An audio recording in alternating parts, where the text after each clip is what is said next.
Alors, juste pour vous remercier de tous ces échanges et faire un petit retour, ce qui n'était pas, je crois, initialement prévu, mais ça me paraît important, de faire un petit retour au moins sur ce qui s'est dit et qui souvent sont des propos complémentaires de tout ce qui est ressorti en table ronde, mais plutôt là par discipline. Et on est relativement en avance sur le timing, donc vous avez quand même un petit peu de temps. On n'est pas obligé de Rentrer parler dans le vite, détail. hein. Non. Alors, non, effectivement, nous n'avons qu'une table ronde et pas donc 3, donc on va être certainement un petit peu plus concis. Et l'autre spécificité, c'est qu'on était recentré sur une discipline, enfin en l'occurrence 2 pour nous, le concours complet, le dressage, ce qui rend quand même les choses un peu compliquées parce qu'on n'a pas tout à fait les mêmes problématiques. Donc on est resté assez généraux, j'ai pensé, on a pensé. En regrettant d'abord d'avoir manqué d'acteurs de chaque discipline sur ce groupe, peu de cavaliers pros, pas du tout en tout cas, et amateurs et peu d'organisateurs. On ne va pas revenir sur l'exigence du public amateur, on en a déjà beaucoup parlé, des obligations de l'organisateur, qui finalement on se rend compte répondent assez bien à toutes les attentes, pistes, accueil, box, etc. Tout ça est en bonne progression. Ce qu'il est apparu finalement, et pour être un peu général, c'est 2 grandes choses. La protection des publics, donc on en a aussi parlé, qu'un public notamment amateur qui ne se sent pas toujours dans l'égalité des chances que promet normalement la compétition. Et la promotion éventuellement de valeurs du sport qui sont parfois mises de côté au profit de la consommation du sport. Ça peut s'exprimer notamment par la protection des publics, mais sur le fait qu'on pourrait valoriser la progression des cavaliers amateurs. Par exemple, récompenser un cavalier qui monte de niveau et le signaler informatiquement. Par exemple, il pourrait être appelé à une remise des prix quand il participe à son premier Grand Prix Pro 1, non pas Pro 1 justement, Grand Prix Amateur 1, ou son premier Saint-Georges, ou son premier ceci, cela. Ce qui peut-être inciterait certains cavaliers à quitter le confort, la zone de confort et la victoire à toujours acquise. Autre chose, la formation des officiels sur des aspects autres que techniques, notamment du point de vue de la pédagogie de la convivialité. Alors, ce n'est pas forcément pas fait, ce n'est pas forcément pas abordé, mais peut-être qu'il faut insister là-dessus. Et également, apporter de la compréhension du jugement dans les compétitions. Alors, piste éventuelle, autoriser parfois à rentrer dans les cabines, proposer des écouteurs et quelqu'un qui va expliquer. Voilà, d'autres pistes possibles. Participer à l'organisation avec, au travers, par exemple, de listes départementales de bénévoles ou de listes départementales, régionales ou nationales de secrétaires de jury, éventuellement, ce qui pourrait aussi participer à la formation de juges potentiels et d'en intégrer de nouveaux. Autre piste, regrouper les disciplines, ça a été dit, du type du championnat major. Là, je parle vraiment des disciplines que sont... c'est pas une problématique du tout du CSO, qui réclame pas ça. On est plutôt sur les autres disciplines. Décliner ce championnat major sur d'autres étapes ou peut-être des circuits, notamment complet dressage, hunter CSO, hunter dressage, enfin d'autres. Et donc réfléchir à des évolutions réglementaires qui iraient dans le sens de la promotion de ces valeurs du sport un peu différentes, comme à l'instar de la préparatoire qui valorise la victoire sur soi-même par le sans faute et pas seulement la victoire sur autrui. Des embouchures ou des enraînements. Enfin, il y a moyen, pas seulement par la bonne intention, mais aussi au travers de règlements, de faire évoluer cette perception du sport et de remettre dans le système et dans la compétition des valeurs autres que la seule consommation et exigence de consommation toujours plus. Voilà, je crois, la restitution pour mon groupe. Michel ? Merci. Et les autres, évidemment. Merci. Voilà. Marilyn, l'obstacle et le hunter. Et à tous les problèmes de l'obstacle, il y a une solution, hunter. Merci Serge. Mais non, je voulais le dire après. C'est pour toi.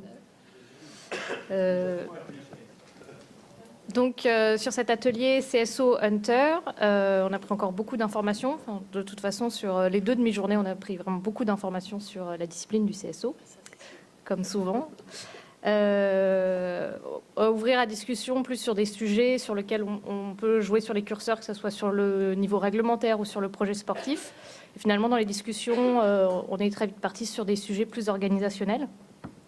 Donc en premier est venu le sujet un peu de cette passerelle amateur-élite, club élite amateur. Voilà, sur qu'est-ce qui pourrait être mis en place pour faciliter ce niveau-là technique des cavaliers et cette passerelle qui peut se mettre en place. Donc à la fin, tout le monde était plutôt d'accord sur l'idée de créer un challenge, un circuit comme ça qui regrouperait les épreuves club 1, club élite, amateur 3, amateur 2. Donc qui donnerait envie au haut niveau club de passer sur le niveau amateur. On a été plutôt surpris aussi de cette proposition-là, où on est finalement sur 2 publics différents. Mais dans les discussions, il se révèle que de plus en plus, dans les clubs, il y a ces 2 niveaux-là de cavaliers qui finalement aiment bien dans cette idée de rester ensemble, de participer à des compétitions ensemble, seraient prêts du coup à se déplacer en concours, donc de remplir un camion et de proposer ça. Et ça répondrait aussi à la demande un peu absente du grand régional amateur 3, où là, il y aurait un objectif avec un projet sportif au niveau régional sur ce niveau-là de compétition. Voilà. Ensuite, on a discuté et il y a une alerte qui a été un peu lancée sur les contrôles des papiers. Donc là, je pense que ça a été entendu sur le contrôle des papiers poney. Donc on a resitué, Laurent qui était présent, sur les contrôles qui peuvent être faits à la finale nationale, où on n'a vraiment aucun souci sur l'identité des poneys.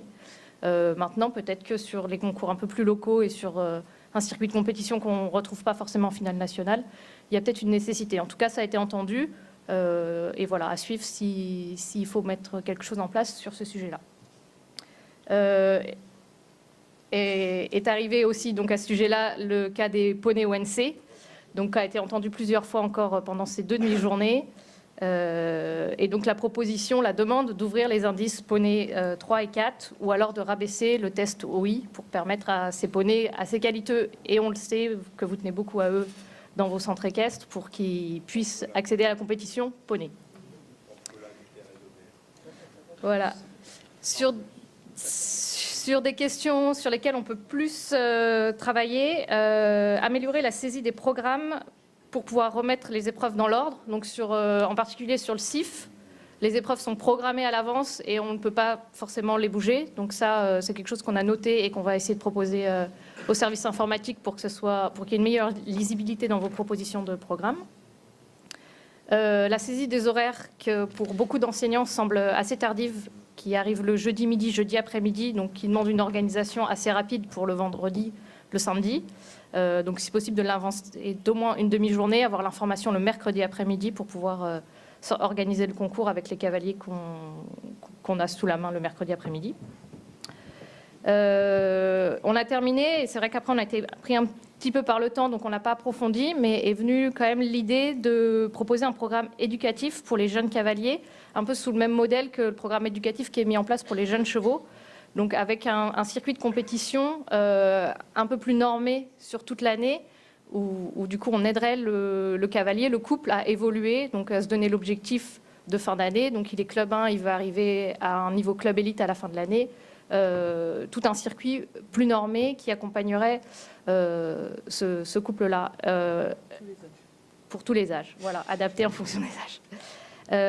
Et on en a profité pour parler des chefs de piste, et c'est revenu aussi plusieurs fois pendant ces 2 demi-journées sur le niveau des chefs de piste sur les premiers concours clubs, où il y aurait peut-être besoin d'un accompagnement un petit peu plus poussé pour qu'il y ait une meilleure qualité des pistes tracées sur les premiers niveaux de compétition.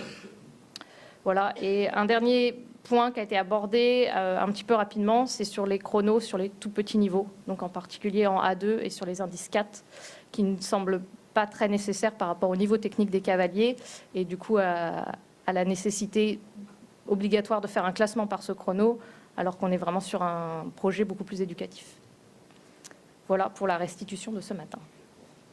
Merci. Ah, et j'ai oublié d'ajouter que dans ce programme éducatif, Serge nous avait bien rapproché du Hunter pour l'associer au programme éducatif. Excuse-moi, Serge. Merci Marilyn. Martin ou Quentin ? Ok, donc nous, déjà merci aux participants qui n'étaient pas forcément très nombreux, mais en tout cas les meilleurs étaient là et au moins ça aura permis d'échanger sur les sujets que les uns et les autres avaient envie d'évoquer. Donc nous, il y avait une personne pour la voltige, 2 personnes pour l'endurance, 3 personnes pour l'attelage, donc des disciplines assez différentes de prime abord, mais qui ont quand même pour certaines pas mal de similitudes. En trek, on avait personne, mais il y a certainement des problématiques qui ont été soulevées pendant cette session qui pourraient aussi concerner le trek. Donc des profils d'organisateurs, officiels et enseignants, on n'avait pas de cavaliers, meneurs ou voltigeurs. Dans l'ensemble, ce qu'on peut retenir, c'est que les volumes de pratiquants dans ces différentes disciplines, alors pour l'endurance, c'est peut-être un petit peu différent parce qu'il y a des volumes un peu supérieurs, mais ces volumes impliquent forcément des problématiques différentes d'autres disciplines où il y a un nombre de pratiquants qui est beaucoup plus conséquent. Et puis également le fait que dans ces disciplines, c'est des profils de pratiquants qui sont peut-être plus indépendants, moins pratiquants au sein de structures clubs ou encadrés par des professionnels. Voilà, et donc dans le besoin prioritaire de ce qu'on a pu relever par rapport à la réalité là dans la région, c'est plus des besoins en termes de développement sur du niveau club que réellement sur les problématiques amateurs, même si on a essayé de travailler dessus, vu que c'était le sujet de ces assises. Voilà. Donc, quand on a démarré le sujet, nous, sur les histoires des divisions, comme c'était un peu la suite d'hier, notamment club amateur pro, de manière générale, ça semble assez bien convenir par rapport à chaque type de population. Il y a la division amateur, alors notamment en endurance et en attelage, le plus haut niveau national reste des compétitions amateurs. Là, le constat, c'est qu'en fait, souvent, notamment les organisateurs, ils n'appellent pas ça des amateurs élites, mais des élites. Et donc, ça sous-entend que le terme amateur est inapproprié. Notamment pour le plus haut niveau, et donc une demande de changement de dénomination serait la bienvenue. On rejoint un petit peu ce qui a été dit dans les autres disciplines.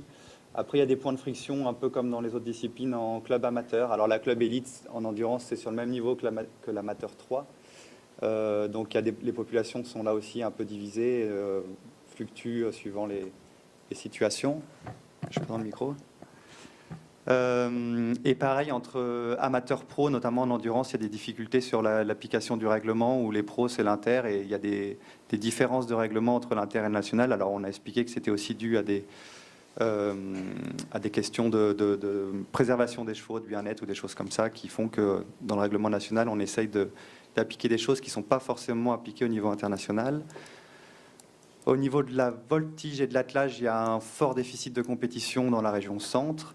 Donc, Quentin l'a un petit peu dit, on a basculé un peu dans une discussion sur l'initiation des enseignants, avec un constat qui est peut-être de dire qu'il y a beaucoup d'enseignants qui aimeraient faire un peu de voltige, un peu d'attelage dans leur club et qui ne sont pas forcément formés à pouvoir le faire, en tout cas à pouvoir bien le faire.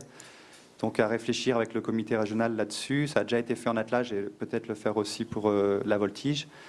Le grand régional, il existe en endurance et en attelage. En voltige, la seule personne qui était présente aimerait bien en créer un, alors à un petit niveau pour lancer un peu mais il faudrait au moins qu'il soit 2 organisateurs, ce qui n'est pas le cas aujourd'hui.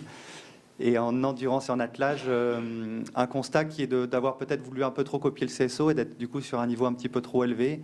Donc pas énormément de participants, réfléchir peut-être à diminuer. Alors en endurance, est-ce qu'il ne faut pas intégrer une catégorie club pour pouvoir faire venir du monde un petit peu plus sur ce circuit-là. Et puis la question des équipes, il n'y a pas d'équipe en attelage, mais en endurance, il y a des équipes. Et en fait, vu que c'est beaucoup de profils individuels, est-ce qu'ils n'ont pas un peu de mal à construire des équipes pour participer à ce circuit-là? Voilà, on a parlé un peu des organisateurs, des difficultés des organisateurs avec des problèmes de bénévoles. Alors Fabrice a parlé, il faut les mettre en avant, etc. Mais il y a quand même aussi une tendance parallèle d'avoir de moins en moins de gens prêts à passer une journée, à donner un coup de main sur un concours. Et même si on les valorise, dans des disciplines telles que l'attelage ou l'endurance, on a besoin de beaucoup de monde, c'est une des difficultés. Et on a également évoqué les commissaires au calcul, qui sont en endurance pas forcément toujours référencés, qui sont des bénévoles et qui mériteraient d'être un peu mieux formés et accompagnés pendant l'hiver pour ensuite être plus compétents sur ces courses, avoir des résultats plus rapides, etc. Voilà les sujets que l'on a évoqués. Est-ce que Quentin, j'ai oublié quelque chose ? Non, mais simplement par rapport à ce que tu disais sur le déficit de concours en région centre, c'est également le cas dans un certain nombre d'autres régions, hein, Pascal. Ce n'était pas une attaque personnelle. Mais quand même, ça nous étonne. Mais en attelage, c'est vrai que le niveau du grand régional actuel fait qu'il ne peut pas y avoir plusieurs organisateurs parce que mettre un marathon en place, etc., c'est difficile. Il y en a eu deux l'année dernière. Donc, non, mais du coup, est-ce qu'il ne faut pas réfléchir à diminuer un peu ce niveau pour avoir plus de monde et des gens qui pourraient organiser sans avoir des installations énormes?